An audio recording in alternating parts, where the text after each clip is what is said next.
Hello, everyone. Welcome back to my new series on college football stadiums. This time, we're going to be doing the Big 12, and I will try to keep this as short as I can. I know the one on the SEC ran about 15 minutes, so I will try to keep this one as short as possible. We got the stadiums on the bottom of the screen and the same tiers for you. So let's starting with McLane Stadium and the home of the Baylor Bears. Honestly, I think this one is probably one of the most underrated in the country. It is a beautiful stadium, resting right on the Brazos River, and it's got a fan base that has been galvanized, especially with the new arrival of head coach Dave Aranda out of LSU. And I do believe that Baylor showed up this year, guys. They showed up. They won 10 games. They probably should have won more. They probably should have been Big 12 champions and had a shot at the playoff, but that's neither here nor there. Baylor's not going anywhere. I think they're going to stick around, but it's so hard to keep them out. You know what? I think just based on it's new, it's exciting, it's galvanized, it's got some great fan bases. McLane Stadium is actually going to start right at the top, best Big 12 stadium, and they're going to take first spot there. Next, we're going to go to Jack Trice Stadium. This is where the Iowa State Cyclones play football. Every season, you can probably guess there's two of these stadiums on here. Two examples of this. If someone is going to walk into Iowa State and lose when they're not supposed to, it happens almost every year. The fan base is passionate. They go after it. Once again, somebody's going to walk in there and they're not supposed to win. They're not supposed to lose, and they will lose to the Cyclones. Plus, I think that Matt Campbell's one of the most underrated coaches in football right now. But then again, it's not like the most attractive stadium, and it's not the most attractive place in the country. It is still worth the mention, though, so I will put it in the decent tier. Not finally, guys, it's Memorial Stadium in Lawrence, Kansas. Do I even need to speak on Memorial Stadium? There's no one there. Granted, I mean, Les Miles is doing the best he can, and he might do something of interest within 5 years, but guys, it is a ghost town on Saturdays, and that's not exactly what you want, especially whenever it's not really known for being intimidating in the past. So, Kansas, I'm sorry, but you belong right there in the worst category. I'm sorry. Memorial Stadium for the Kansas Jayhawks. Worst. So let's move up the road a little bit, and we go to Manhattan. This is the Bill Snyder Family Memorial Stadium for the Kansas State Wildcats. This one's a little bit different. Great fan base, great history, but not exactly the most attractive place in the world. It's tough to go in, but it's not impossible. I think it's just a little bit above its brother. It's in the okay tier, and that's probably where they should stick. Now let's go to the other Memorial Stadium. We got a few Memorial Stadiums, but let's go to the other one just down south in Norman, Memorial Stadium, Gaylord Family Memorial Stadium in Norman, Oklahoma, home of the Oklahoma Sooners. You know where this one goes. It's right near the top. The Oklahoma Sooners play in one of the most intimidating places in football.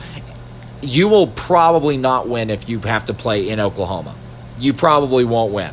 Lincoln Riley has a ridiculous record at home, and he will most likely improve that, as I think he dodged the bullet with all the Dallas Cowboy rumors, so he's going to stay in Oklahoma for a while, and he's going to continue to make Memorial Stadium a true headache for his opponents.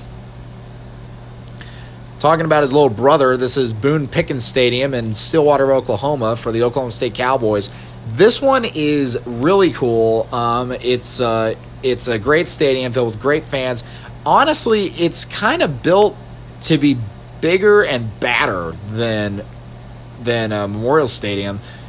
But once again, kind of like that little brother complex. It's bigger, but not exactly yielding the same results. I love Mike Gundy. I think that he's great.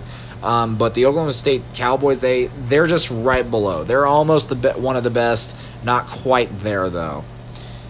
Then we go to Ammon Carter for the TCU Horned Frogs, and talk about one of the most middling stadiums in college football. I mean, this stadium isn't exactly horrible as it hosts a bowl game every year. It's the Armed Forces Bowl, but it doesn't exactly come across as like, oh, we have to go to TCU, so let's really focus up here. It's we play TCU and we just happen to travel there. Not the worst stadium, definitely not one of the worst, but it definitely just goes into the decent category. Now talking about the biggest stadium in the Big 12. This is Darrell K. Royal Memorial Stadium in Austin, Texas for the Texas Longhorns. This most definitely belongs in the top tier. This is a very historic stadium with a very historic program. Very tough to play there. I think Tom Herman, I have my issues with Tom Herman, but you can't deny the kind of players coach, and he's got a real keen for offensive strategy. Defense might need some work, but he's getting some help in there. And a fan base that will never really go away. That fan base wearing the burnt orange is always going to support the Texas Longhorns, and they're not going to go away, and they're probably selling out every single game in Austin. Now let's talk about probably one of the most underrated stadiums in college football. This is Jones AT&T Stadium, home of the Texas Tech Red Raiders. And kind of like Jack Trice and Iowa State, there's usually a year usually doesn't go by without Texas Tech pulling a home upset. Of course, that's where the historical win against Texas happened with Michael Crabtree and Graham Harrell. It's a rocking stadium, probably one of the most passionate fan bases around. If you are going to Lubbock for a game, I hope that you're wearing black and red, because if you're not, you're going to have a tough time. Not quite in the upper tier, but right below. They're almost one of the best. They kind of hang out right there with Boone Pickens. And finally, West Virginia's Mountaineer Field in Morgantown. And I'll tell you something, guys. Saturday night in Morgantown is one rockin' monster. It's rockin', and a lot of times it can be intimidating for opposing teams, because Morgantown has been known as one of the hardest partying college cities in the United States, but the product on the field just hasn't produced fruit.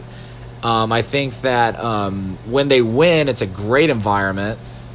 When they're in a competitive game at night, it's a great environment, but a lot of the times they haven't been able to play at night because they don't draw the biggest games, so they play in the morning, play in the afternoon. So I gotta say, I hate to do this, but West Virginia, you belong in the decent category. That's where you belong. Country roads, not today. So going from the bottom up, the worst stadium all by itself is Memorial Stadium for the Kansas Jayhawks. In the OK categories, their rivals, the Kansas State Wildcats, with Bill Snyder Stadium. In the decent category, Jack Trice of Iowa State, Ammon Carter of TCU, and Mountaineer Field of West Virginia. And then with the almost best right below, I got Boone Pickens Stadium of Oklahoma State and Jones AT&T Stadium of Texas Tech.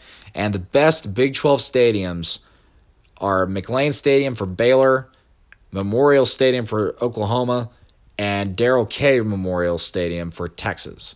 Once again, follow me on Twitter at Home Cooked College Football, and subscribe to this channel. Y'all have a great night.